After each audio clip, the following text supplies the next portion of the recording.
Okay, so good morning, grade 7. To start, we will pray first. Our most gracious and kind Heavenly Father, we are so grateful, dear Lord, for this wonderful day. Thank you for keeping us safe up to this moment, for the many blessings that you have showered upon us. Thank you, dear Lord, for the gift of life. And thank you, dear Father, for guiding us always. Open our hearts and minds, give us knowledge and wisdom, as we will discuss our lesson. Forgive us, Lord, for our sins. In Jesus' name I pray. Amen. Okay, so again, good morning, grade 7. So ang ating pag-aaralan ngayon ay tungkol sa kasawian. Okay, narito ang ating mga layunin. Una, natutukoy ang magkakasunod at magkakaugnay na pangyayari. Nasusuri at napaghahambing ang mga katangian ng alamat at ipiko batay sa paksa, tauhan, kaisipan at aspektong pangkultura. At ang panghuli, nabibigyang kahulugan ang mga piling salita. Okay, so ngayon ay meron tayong babasahing isang mito. Ito ay pinamagatang hinulugang taktak. Okay, so mula ito sa The Myth na pinamagunugutan ni Damiana L. Eugenio at isinali ni Bernie Santos. Okay, so pag sinabi nating myth, mga mag-aral, ibig sabihin ay katang-isip lamang ito at hindi siya totoo o walang katotohanan.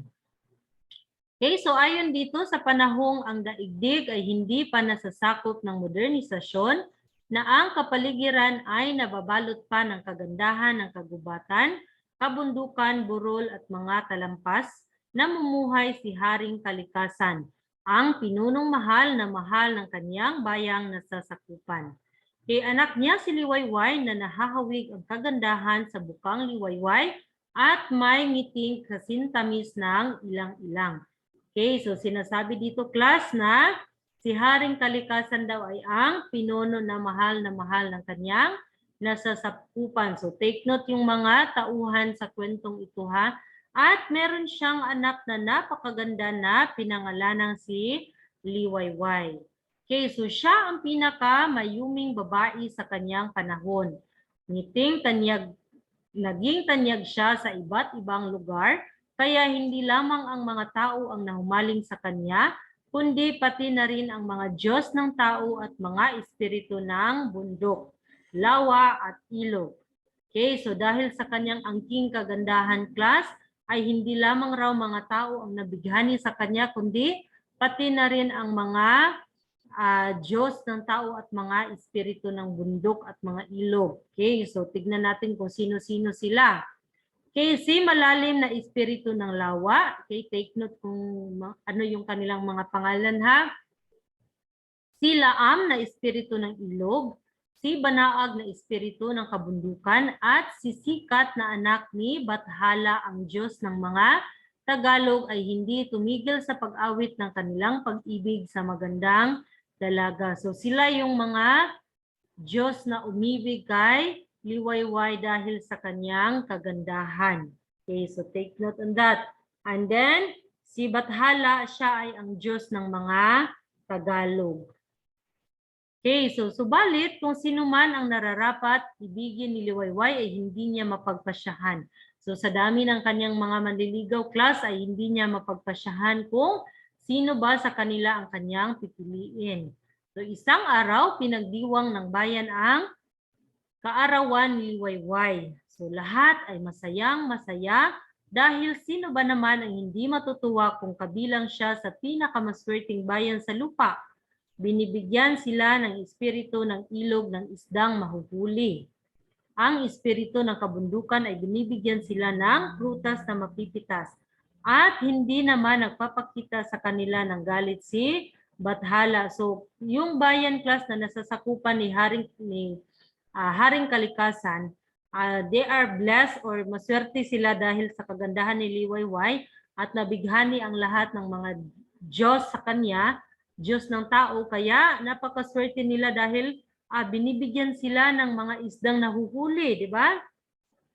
Dahil sa pagkahumaling sa kanya ng espiritu ng ilog. So binibigyan sila ng isdang mahuhuli, samantalang ang Diyos or espiritu naman ng kabundukan, binibigyan sila ng prutas.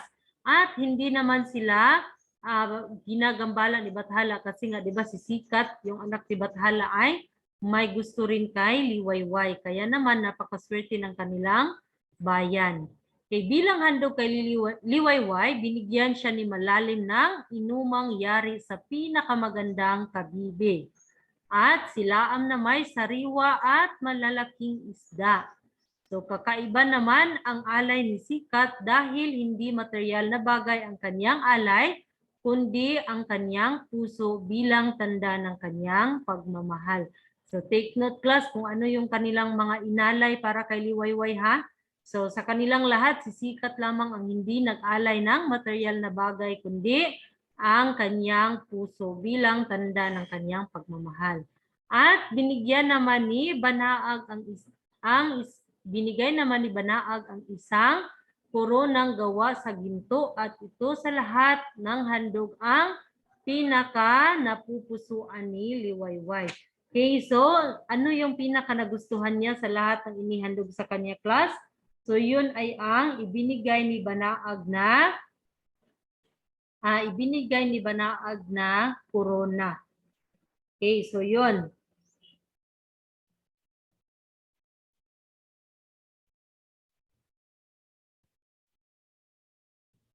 Okay. So ngayon naman class, dahil ito yung kwento niya class, pero I will just make it short or yung buod lamang or summary. Then pwede ninyo siyang basahin muli sa inyong aklat. Again, makikita yan sa 201 hanggang 205. So yun na nga class, na dahil sa dami ng nahuhumaling kay Liwayway, na pati ang mga Diyos ng tao at mga espiritu ay nagkakagusto sa kanya at yun, hinandugan siya ng kung ano-ano bilang tanda ng kanilang pagmamahal. Pero sa kanilang lahat na manliligaw class, ang pinatalaga ka napupusuan ni Liwayway ay si Sikat. So, di ba? Ano yung inialay ni Sikat? Kanyang puso lamang. Pero siya yung mas nagustuhan ni Liwayway. Pero yung nagustuhan ni Liwayway na inialay sa kanya class ay ang ibinigay ni Banaag na isang koronang gawa sa ginto. Okay. Kaya naman, nung isang araw na si Liwayway ay tumitingin sa ilog, pinagmamasdan ang kanyang sarili, habang suot-suot niya yung napakagandang koronang ibinigay ni Banaag, ay bigla itong nahulog sa ilog. So sino yung espiritu ng ilog? Si Laam. So kinuha ni Laam ang kanyang koronang ginto at sinabi nga ni Liwayway na ibalik mo sa akin Laam ang aking koronang ginto. Ngunit, ang sabi naman ni Laam ay makukuha mo lang ang gintong koronang ito kung ikaw ay papayag na magpakasal sa akin. So labis naman na nagalit si Liwayway at kinamuhian niya si Laam at sinabi niya na kahit kailan ay hindi ako magpapakasal sa iyo at mababawi ko ang aking koronang ginto. At bigla namang dumating si humingi ng tulong si Liwayway kay Sikat. So si Sikat yung mas pinakagusto niya sa lahat ng kanyang manliligaw at ipinangako naman ni Sikat sa kanya class na tutulungan siyang mabawi ang koronang ginto mula kay Laam. So kaya naman sinisid ni Sikat ang ilog, humingi siya ng tulong kay Kulog at Kidlat sa kanyang mga kaibigan at sa kanyang pinsan na isang Jenny upang tulungan siyang hukayin ang ilog. Ngunit kahit ano pa mang gawin nilang paghuhukay class ay hindi nila nakita ang koronang ginto dahil itinago ito ng mabuti ni Laam. So kaya naman halos masira na yung ilog class, hindi pa rin nila mahanap. At bigla namang dumating sa kanilang bayan si Banaag. Sino nga si Banaag class? So siya yung nagbigay ng koronang gawa sa ginto kay Liwayway. So hindi alam ni Liwayway, okay, nangako naman pala si Liwayway class kay Sikat na kapag ibinalik sa kanya ang koronang ginto ay pakakasalan niya ito. Kasi yun yung kanilang kasunduan. Samantalang si Banaag naman ay dumating sa kanilang bayan dahil lingid sa kaalaman ni Liwayway, nakipagsundo pala ang kanyang ama na si Haring Kalikasan kay Banaag na ipapakasal ito sa kanya dahil sa koronang gawa sa ginto na kanya ibinigay. Okay. Ngunit, sa kanyang pagdating ay sinabi ni Liwayway sa kanyang ama na hindi siya magpapakasal kay Banaag dahil nakapangako na siya kay Sikat na siya ang pakakasalan nito. At dahil dito labis ang galit ni Banaag class at sinabi niya na mga lapastangan kay hindi marunong tumupad sa pinag-usapan dahil yun nga inisip niya na mapapangasawa niya na si Liwayway, ngunit hindi pala ito matutuloy dahil si Liwayway ay nakapangako na kay Sikat. Dahil sa galit ni Banaag class ay gusto niyang bawiin ang kurunang ginto. Ngunit sinabi ni Liwayway na ikinalulungkot ko, ngunit ito ay kinuha at itinago ni Laam sa kanyang ilog. Okay, so sabi na ba ni Banaag na hindi siya papayag at kailangan niyang makuha si Liwayway kung hindi maibabalik sa kanya ang koronang ginto. So sinabi naman ni Sikat kay Banaag na bigyan siya ng 1 linggo upang ito ay hanapin. At pagkatapos niyang bumalik ay maisasauli sa kanya ang koronang ginto. At pumayag naman si Banaag. Kaya naman si Sikat ay ginawa niya ang lahat class upang makita ang kurunang ginto. So tinawag niya ang kanyang mga kaibigan na si Kulog at Kidlat, pati na rin ang kanyang pinsan na isang Jenny. So hinalughog nila ang buong ilog kung saan-saan sila nakaabot sa paghahanap. Ngunit hindi pa rin ito mahanap hanggang sa dumating na ang 1 linggo kung saan nagkasundo sila ni Banaag na maisasauli niya ito. Kung hindi, ay gagawin niyang bihag si Liwayway.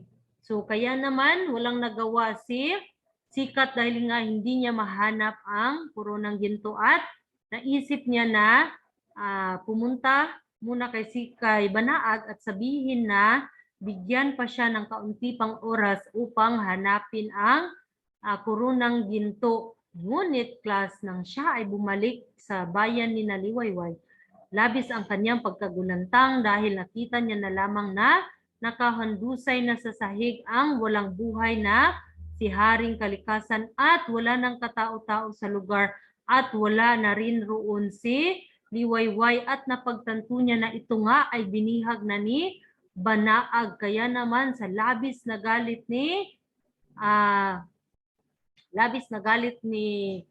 Sikat class ay tinawag niya si Kulog at Kidlat upang wasakin ang kabundukan. Kasi nga 'di ba si Banaag ay siya yung espiritu ng kabundukan.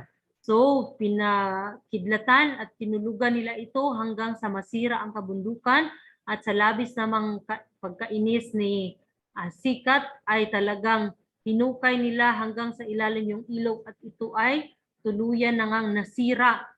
Kaya ngayon, ito ay hindi na siya naging ilog class, kundi naging isa na siyang talon dahil nasira na ito sa paghuhukay ni Sikat at kahit anong gawin niya ay hindi niya pa rin mahanap ang koronang ginto at hindi niya nahanap si Liwayway. Kaya naman, hanggang ngayon class, kapag raw bilog ang buwan, so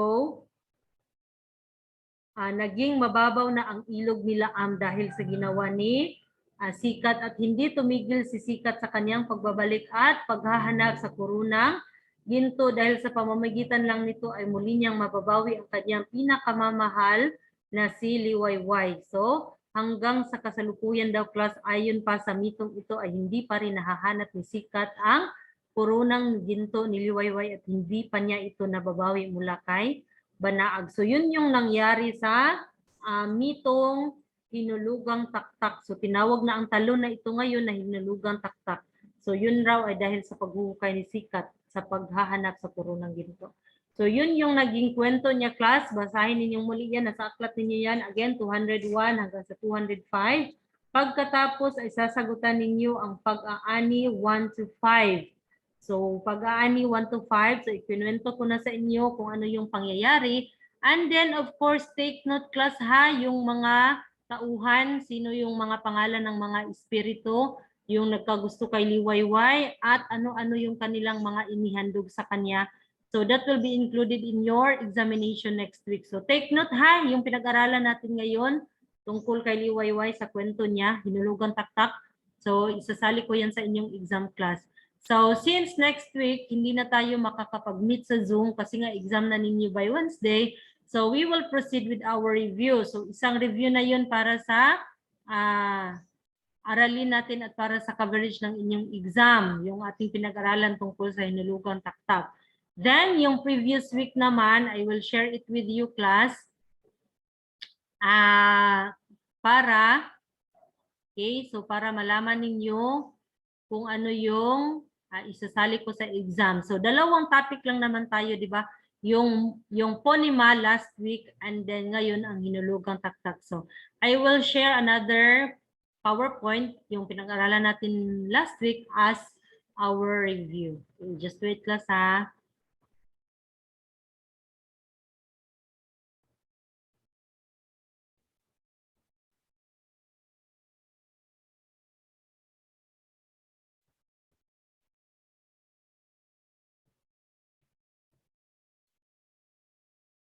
Okay, so this one. Okay, so una na isasali ko sa exam, yung pinag-aralan natin kanina, Hinulugang Taktak. Then, last week, pinag-aralan din natin ang tungkol sa phonema. So, take note, class, remember na ang phonema, ang pinakamaliit at pinakamakabuluhang tunog sa isang wika, di ba? So, hindi nabubuo ang isang wika kapag wala itong tunog salita, di ba? So, kailangan ng phonema. And then, napakahalaga, class, na alam natin ang tunog ng bawat letra dahil dito natin malalaman kung anong ibig sabihin ng isang salita. So, pinag-aralan natin dito, class, okay, yung iba't ibang kahulugan ng salita. So, di ba, sinasabi na ang bawat salita ay binubuo ng mga titik at kapag nakasulat ang mga salita ay madali natin itong mauunawaan. Pero paano naman kapag ito ay binibigkas? So, paano natin malalaman? So, malalaman natin kung ano yung kahulugan ng isang salita kapag ito ay ginamitan natin ng diin. So, ano yung diin? Ito ang pinakamahalagang dapat nating matutuhan, di ba? So, minsan kasi merong mga salita sa Filipino na magkatulad ang kanilang baybay, ngunit magkaiba ang kanilang kahulugan. So, dahil sa diin o yung stress sa English, nalalaman natin kung anong ibig sabihin ng isang salita. Okay, katulad na lang ng pinag-aralan natin, di ba, merong 4 na uri ng diin kung paano ito binibigkas. Una ay ang malumay. Binibigkas ito ng malumanay. So, pagbigkas ng salita na may lundo sa pantig bago ang huling pantig. So, ito yung malumay. So, halimbawa dyan is aso, dog, buhay, life. So, yan yung kanyang kahulugan. So, pagbigkas ng salita na may lundo sa pantig bago ang huling pantig. Then, yung pangalawang pinag-aralan natin ay mabilis. So, paano siya binibigkas? Mabilis na pagkabigkas sa salita. Halimbawa, aso. So, ano ibig sabihin ng aso? That is smoke. Buhay means alive. Yung kanina sa malumay, buhay. Dito naman sa mabilis, buhay. So, meaning is alive. Okay, buhay na buhay ka pa. Pag buhay naman na life is ang buhay natin. So, yun yung kanilang kaibahan, class, ha? Dahil sa diin, kung hindi natin yan nilagyan ng diin yung buhay, so hindi natin malalaman na, ito pala yung buhay na alive kaysa buhay na life, di ba? So, yun. Then, dito naman sa malumi, malumay ang pagbigkas, subalit may bigla ang hinto or impit sa huling pantig. So, halimbawa, okay, paso or burn, di ba? Okay, malumay, paso, may biglang hinto, paso, burn, or bata, child. So, yun yung kanyang pagkabigkas. So, yung diin ay nasa huling pantig ng salita, class, nasa O at saka A. So, dahil sa pantig na yan, nalalaman natin na ang pagbigkas dapat ay paso, bata. Okay, so yun. At saka ang panghuli ay ang maragsa, mabilis na bigkas ng salita na may biglang hinto or impit sa dulong pantig. So, mabilis na may biglang hinto. Yung kanina sa malumi, malumay na may biglang hinto. Dito naman, halimbawa, okay, mabilis na may biglang hinto, paso. O, paso is pat. Basa, wet. So, yun yung kaibahan class ha. So napakahalaga na alam natin yung paggamit ng diin dahil ito ang magsasabi kung ano ang kahulugan ng isang salita na ating binibigkas. So I will include that in your exam. Halimbawa, ilalagay ko dyan aso tapos merong stress sa huling pantig na O. So gamitin sa pangungusap ang salitang ito. Okay, aso or aso. So malalaman mo na, aso. So yun, smoke ang kanyang ibig sabihin or buhay. So example, I will write there, buhay and buhay. Then gamitin sa pangungusap. So baka mabaliktad ninyo ha. So lalagyan ko siya ng diin. So please study this one. Yung aso, okay, pwede siyang aso, pwedeng aso. Okay, paso, paso. So take note on that ha. So pag-aralan ninyo class, I will include that in your examination. So yun lang naman siguro, napakadali lang ng inyong exam class. Okay, and then of course, okay, before ko makalimutan, I will include din yung antas ng impormasyon. Okay, so ito, antas ng impormasyon. I will also include this in your exam. Okay, yung pagtatala ng impormasyon. So merong tatlong antas kung paano magtala. So take note on this ha. Kapag antas primarya, so ito yung mga dapat nating i-take note or isulat, di ba? Mga individual o otoridad. So sila ay nabibilang sa antas primarya, mga organisasyon o samahan, mga nakagawiang kaugalian o yung mga kasabihan ba. So yun, antas primarya siya nabibilang, mga pampublikong kasulatan at dokumento. So take note on that. Kapag antas sekundarya naman, ano yung mga nasali dyan? Mga aklat tulad ng diksyonaryo, almanak, encyclopedia, taunang aklat, okay, mga artikulo sa pahayagan, journal, magazine, at newspaper, din mga formal na pag-aaral, at mga manual, manuskrito, at pulyeto. So you study this one class, I will assure you na lalabas talaga to sa exam. So napakadali lang ng exam class kung kayo ay mag-aaral. And then of course, antas elektroniko, ito yung mga elektronikong liham or email at saka internet. So that would be all for your examination. We only have 2 topics ha. Yung last week, ponema at saka yung antas ng impormasyon and then hinulugang taktak. So yun lang class for your examination. I know that you can answer as long as you study. But of course, do not forget to pray first before you study. Okay? So if you have questions, just message me on my messenger. Okay, class? So thank you so much for listening. Have a good day and God bless everyone. Bye.